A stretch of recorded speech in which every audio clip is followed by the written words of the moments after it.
किसी गांव में मुस्कान नाम की एक लड़की रहती थी। वो एक गांव के स्कूल में टीचर थी। वो अपने माता पिता की एक लौती बेटी थी। दोनों उसे बहुत प्यार करते थे। मुस्कान की अब शादी की उम्र हो गई थी। उसके लिए लड़कों के रिश्ते आने लगे थे, पर सांवली होने की वजह से कोई उसे पसंद नहीं कर रहा था। सिर्फ नाम ही मुस्कान है, सूरत ऐसी कि सामने वाले की मुस्कान चली जाए। माँ, मैं इतनी सांवली लड़की से शादी नहीं करूँगा। मुस्कान के माता पिता उसके शादी के लिए बहुत परेशान थे। सिर्फ सांवली होने के कारण मुस्कान को कोई पसंद नहीं कर रहा है। कोई शादी के लिए तैयार भी होता है तो सिर्फ समझौते के बारे में सोचता है। कैसा समझौता पिताजी? दहेज में 2 लाख और एक गाड़ी मांग रहे हैं। तू ही बता हम कहाँ से दे बेटी। डूब मरे वो सब। इतने दहेज देकर मुझे शादी नहीं करनी। नहीं मुस्कान, हम दोनों अब बूढ़े हो चुके हैं। तेरे हाथ पीले करने के बाद ही हम चैन की सांस ले पाएंगे। मुस्कान के परिवार की परेशानियों की बात अब आस पड़ोस में फैल जाती है। पड़ोसी भी अब मुस्कान के सांवलेपन के बारे में बातें करने लगे थे। बेचारी की किस्मत भी खराब है। माँ बाप दोनों गोरे, पर बेटी निकली सांवली। मुस्कान की यह खबर जया नाम की एक औरत तक पहुँचती है। वो अपने बेटे बिरजू के लिए एक बीवी ढूंढ रही थी। बिरजू, मैं आज तेरे लिए मुस्कान के घर बात करने जा रही हूँ। मुस्कान? वो सांवली टीचर? मुझे उससे शादी नहीं करनी है। मुझे तो एक सुंदर गोरी बीवी चाहिए। तुझे कौन सा प्यार करना है? घर का सारा काम करेगी, सांवली है, कुछ बोल भी नहीं पाएगी। ऊपर से दूसरा कोई शादी करने वाला है भी नहीं। जया जाके मुस्कान के परिवार से बात करती है। हम दहेज भी ना के बराबर लेंगे, सिर्फ 50,000 काफी है। मुस्कान के माँ बाप बहुत खुश हो जाते हैं और शादी के लिए राजी हो जाते हैं। मुस्कान की शादी हो जाती है और वो अपने ससुराल आ जाती है। मुस्कान थोड़ी देर अपने कमरे में आराम करने जाती है। तभी वहाँ उसकी सास भी आ जाती है। तुझे यहाँ आराम करने नहीं लाए हैं बहू? घर में कितने सारे काम पड़े हैं, वो सब कौन करेगा? हाँ माँ जी, मैं तो अभी अभी आई हूँ, बहुत थक गई हूँ, कल सारा काम कर दूंगी। ओह बड़ी आई महारानी, मेरे घर में मुझे बताएगी क्या करना है। कमला मुस्कान से पूरा दिन घर का काम कराती है और खुद दिन भर आराम करती है। दूसरे दिन मुस्कान स्कूल जाने के लिए तैयार हो जाती है। माँ जी, मैं स्कूल जा रही हूँ। अब तो तेरी शादी हो गई है, ये सब नौकरी के चक्कर छोड़ बिरजू को उसके समोसे के थैले चलाने में जाके मदद कर। वो तो ठीक है, पर माँ जी मुझे ये नौकरी बहुत मुश्किल से मिली है। अच्छा, अब तू मुझसे जबान लड़ाएगी? रुक जा तू। कमला एक छड़ी लेके मुस्कान को बहुत मारती है। समझ गई ना, यहाँ किसी की नहीं चलेगी। अब थैले पर जा। तुझे यहाँ नौकरी करने नहीं लाए हैं। एक तो इतनी सांवली, तुझसे शादी करके तुझ पे एहसान किया है हमने। मुस्कान उस दिन से बिरजू के थैले पर मदद करने लगती है। उसकी स्कूल से नौकरी छूट जाती है। एक दिन मुस्कान घर की सफाई कर रही थी। उससे कुछ मकड़े के जाले कोने में छूट गए थे। कमला बेवजह इस बात पे बहुत गुस्सा हो जाती है। बहू, ये सब कैसे सफाई किया है तुमने? ठीक से काम भी नहीं करती ये लड़की। आज तुझे सबक सिखाती हूँ, रुक। बिरजू और कमला मुस्कान को घर के बाहर एक कमरे में बंद कर देते हैं। माँ जी, दरवाजा खोलिए, मेरा दम घुट रहा है। सुनिए जी, दरवाजा खोलिए। खिड़की दरवाजे बंद होने के कारण मुस्कान की उसी रात मौत हो जाती है और वो एक चुड़ैल बन जाती है। इन दोनों ने मिलकर मुझे मार डाला। नहीं छोड़ूंगी मैं। चुड़ैल घर का दरवाजा खटखटाने लगती है। आवाज से कमला और बिरजू की नींद खुल जाती है। इतनी रात कौन हो सकता है? कमला जाकर दरवाजा खोलती है। दरवाजे खोलने पर एक काली चुड़ैल को देखकर वो डर जाते हैं।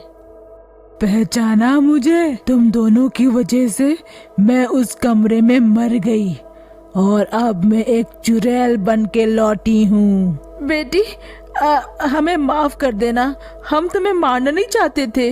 अब ये रोना धोना बंद करो, घर में बहुत काम पड़ा है। चलो काम पे लग जाओ। चुड़ैल दोनों को रात भर काम करवाती है। अब सुबह होने लगी थी।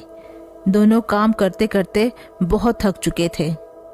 बेटी, हम में और ताकत नहीं बची है, थोड़ा आराम करने दो। हाँ मुस्कान, बहुत थक चुके हैं और बहुत जोरों की भूख भी लगी है। कुछ खाने को मिलेगा क्या? मुझे तुम दोनों ने बहुत सताया है, आराम चाहिए, भूख लगी है।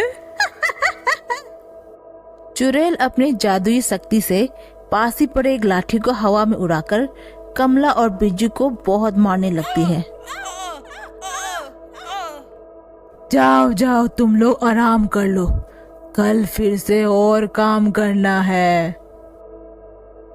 जब दोनों चैन की नींद सो रहे थे, मुस्कान उनके पास आती है और अपनी जादुई शक्ति से दोनों का मुंह काला कर देती है। मेरे सांवले होने से तुम दोनों बहुत चिढ़ते थे ना? हाँ, अब मजा आएगा। दूसरी सुबह दोनों उठकर देखते हैं कि उनका चेहरा काला हो गया है। माँ, ये क्या हो गया है? हमारे चेहरे को देखो। मुस्कान, ये तुमने हमें क्या कर दिया है? हमें फिर से पहले जैसा कर दो बेटी। नहीं, मेरे काले रंग होने की वजह से तुम दोनों ने मुझे बहुत तंग किया, जीना हराम कर दिया था। अब तुम लोगों की बारी है। चुड़ैल दोनों को जबरदस्ती बाजार भेज देती है। माँ बेटे को इस हाल में देखकर गांव वाले उनका मजाक उड़ाने लगते हैं।